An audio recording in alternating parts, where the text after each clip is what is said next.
Hello guys, అందరికీ నమస్తే. మా తోటలో అయితే సొరకాయలు అయితే కాస్తున్నాయండి. సొరకాయలు తెల్ల సొరకాయల కన్నా నల్లగ సొరకాయలు చాలా టేస్ట్గా ఉంటాయి.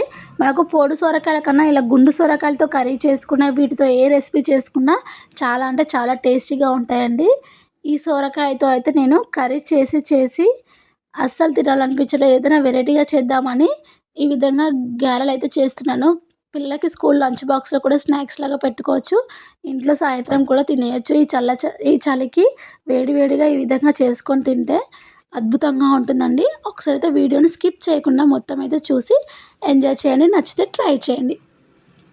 ఓకేనా ఫ్రెండ్స్, ఫస్ట్ అయితే నేను ఒక హాఫ్ కేజీ వరకు ఉంటుందండి ఈ సొరకాయని మొత్తం పొట్టు తీసేసాను. ఈ విధంగా పొట్టు తీసేసి పైన కాడ కూడా కోసేసాను. ఈ విధంగా కోసేసి మనమైతే మధ్యలోకి కట్ చేసుకోవాలి. ఈ విధంగా కట్ చేసేసుకొని మన లోపల గువ్వం అయితే తీయట్లేదండి, నేను డైరెక్ట్గా వేస్తున్నాను. డైరెక్ట్గా ఈ విధంగా పీల్ చేసుకున్నాను. చూడండి, నేను వీడియోలో చూపించే విధంగా మొత్తం తురిమేసుకోండి. సొరకాయ మొత్తం తురిమేసుకున్నా పర్లేదు, మీకు ఎంత క్వాంటిటీలో కావాలంటే అంత క్వాంటిటీలో చేసుకోండి. నేనైతే సొరకాయ మొత్తాన్ని తీసుకున్నాను. ఇప్పుడైతే నేను ఒక హాఫ్ కేజీ ఒక బియ్యం పిండి తీసుకొని అందులో ముందుగా తరిమి పెట్టుకున్న సొరకాయ మొత్తం వేసేస్తున్నాను.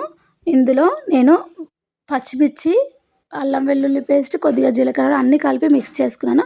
మీరు సపరేట్గా వేసుకున్నా పర్లేదు, డైరెక్ట్గా వేసుకున్నా పర్లేదు. నేను గంట ముందు నానబెట్టుకున్న శనగపప్పును కూడా యాడ్ చేసుకున్నాను. కొద్దిగా కరివేపాకు కూడా యాడ్ చేసుకొని సన్నగా తరిమి పెట్టుకున్న ఆనియన్ కూడా యాడ్ చేసుకుందామండి.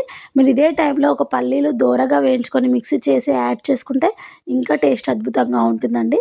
నేను యాడ్ చేయట్లేదు, అదొక డిసప్పాయింట్ ఉంది. కొద్దిగా సాల్ట్ కూడా యాడ్ చేసుకొని మనం ఇందులోకి అడిషనల్గా వాటర్ అనేది తీసుకోవాల్సిన అవసరం లేదండి. కొద్దిగా పిండి టైట్ అయిందనుకోండి, కొద్దిసేపు మూత పెట్టి పక్కకు పెట్టేస్తే అందులోనే వాటర్ వచ్చేస్తాయి. వాటర్ అస్సలు అవసరం లేదు. వాటర్ వేసుకుంటే పిండి అనేది లూజ్ అయిపోతుంది. ఇది కలిపిన వెంటనే చేసుకుంటే బాగుంటుందండి. స్టోర్ చేసుకోవాల్సిన అవసరం లేదు. చూడండి, మొత్తం కలిపేసరికి ఈ విధంగా ఉంది.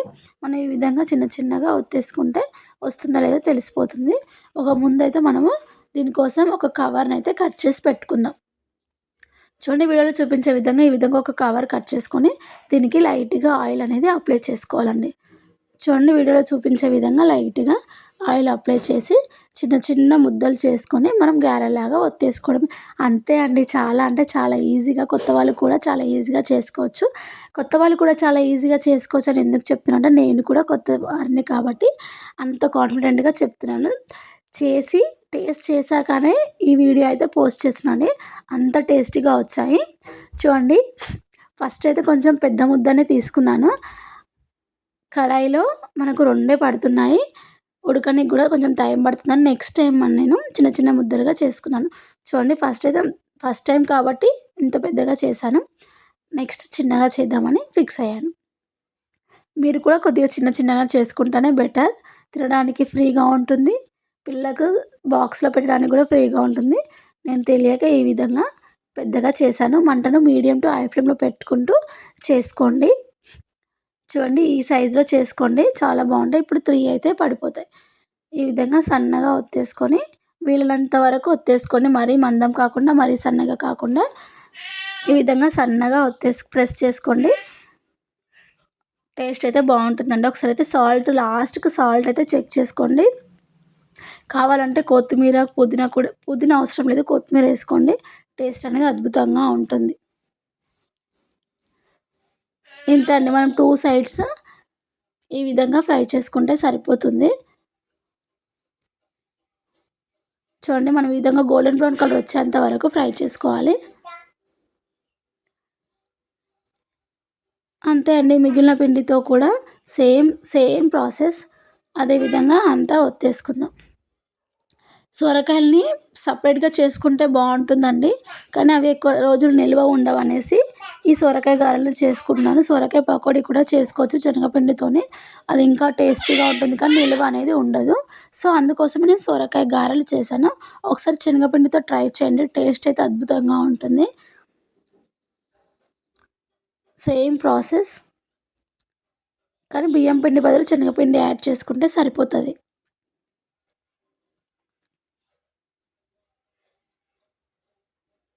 ఏమన్నా తప్పులు ఉంటే కామెంట్ బాక్స్లో కామెంట్ చేయండి. అంతే అండి. ఎంతో టేస్టీ అయిన సొరకాయ గారెలు రెడీ అయిపోయింది. ఇంకొద్దిగా మొత్తం పిండితో ప్రెస్ చేసుకొని అన్నీ 2 సైడ్స్ మనము సేమ్ కలర్‌లో వచ్చేంత వరకు గోల్డెన్ బ్రౌన్ కలర్ వచ్చేంత వరకు అటు ఇటు తిప్పుతూ కాల్చుకోవాలి. ఒకే సైడ్ పెట్టి మంటను హై ఫ్లేమ్‌లో పెట్టామనుకోండి ఒక దిక్కు మాడిపోతుంది. ఒక దిక్కు అనేది సరిగ్గా ఉడకదు. సో, అందుకోసమే మనం వీటిని తొందర తొందరగా టర్న్ చేసుకుంటూ మంటను అడ్జస్ట్ చేసుకుంటూ వీటినైతే మనం ఫ్రై చేసుకోవాలి.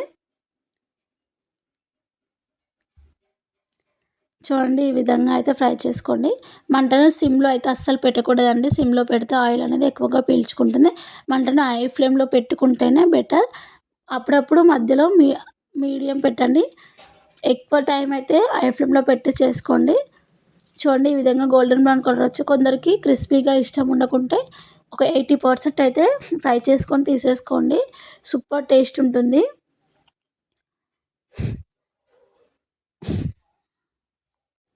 ఆల్మోస్ట్ అయిపోయాయండి. అంతే అండి. ఎంతో టేస్టీ అయిన సొరకాయ గారెలు రెడీ అయిపోయాయి. Thank you for watching. Please subscribe to my channel. Thank you అండి. చాలా ఈజీగా ఉంది కదా! కొత్త వాళ్ళు కూడా చేసేసుకోండి. మెత్తగాను ఉంటాయి, క్రిస్పీగాను ఉంటాయి. స్టోర్ చేసుకోవచ్చు. థ్యాంక్ యూ అండి.